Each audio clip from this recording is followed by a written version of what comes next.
Selanjutnya, marilah kita panjatkan salawat dan salam kepada sang kekasih Allah, Nabi besar Muhammad beserta keluarganya, para sahabatnya, para tabi'in dan tabi'atnya, serta semoga sampai kepada dia selaku umat.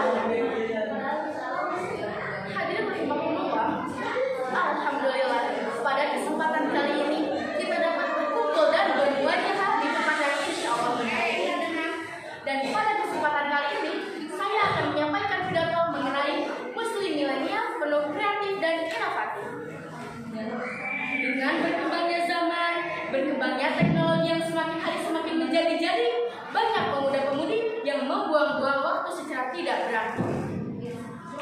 Perbandingan antara pemuda zaman dahulu dengan zaman sekarang sangatlah berbeda. Mungkin di zaman dahulu, godaan para pemuda hanyalah meminum minuman keras, perjudian. Namun di zaman sekarang, godaan para pemuda sangatlah banyak. Maka dari itu, kita sebagai para pemuda yang menjadi harapan bangsa, agama, dan juga orang tua, marilah kita gunakan waktu muda kita dengan sebaik-baiknya. Terutamanya, kita harus lebih pandai dalam menggunakan teknologi, apalagi pada media sosial.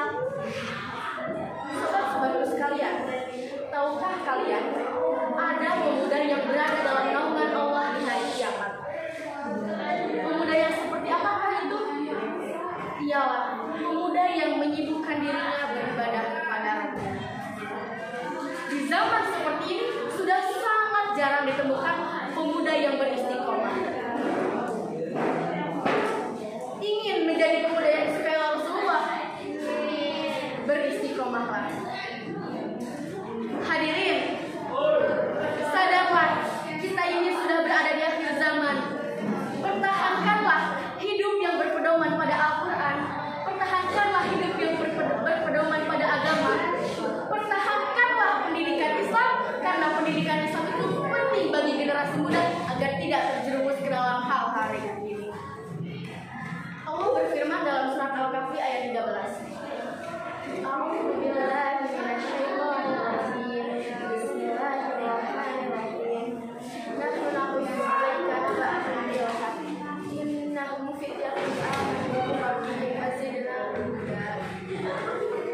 Kami ceritakan kepada Muhammad kisah mereka dengan sebenarnya. Sesungguhnya mereka adalah pemuda-pemuda yang beriman kepada Tuhan mereka, dan kami tambahkan petunjuk kepada mereka.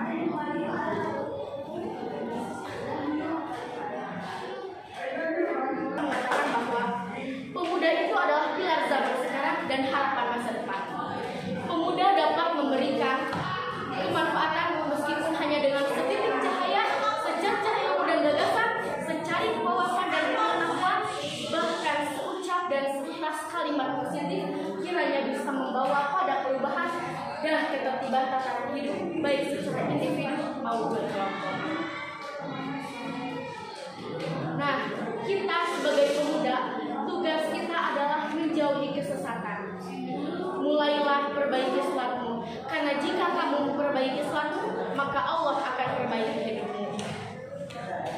Wahai para orang tua, pengaruhilah anak muda, karena faktanya para pemuda itu mudah untuk dipengaruhi. Pemuda yang baik hatinya diajak jelek bisa, pemuda yang jelek telinganya diajak baik juga masih bisa. Maka dari itu, rebutlah para pemuda untuk berjalan dalam kebaikan. Kita juga sebagai pemuda harus berusaha menjauhi kesesatan. Nah, bagaimana sih caranya? Perbaiki sholat, perbanyak membaca buku, dan pandai dalam menggunakan teknologi. Bagaimana sih caranya agar kita bisa menggunakan teknologi dengan baik? Saya sangat yakin para pemuda itu cerdas dalam menggunakan teknologi. Nah, gunakanlah kecerdasan tersebut untuk menciarkan agama Islam. Misalnya, meningkatkan kualitas konten dakwah di era digital. Lalu, menjadikan media sosial sebagai referensi untuk berdakwah. Dan juga kita bisa melatih kemampuan berbicara kita untuk berdakwah di media digital. Khairun nas anfa'uhum linnas. Sebaik-baiknya manusia adalah mereka yang bermanfaat bagi orang lain.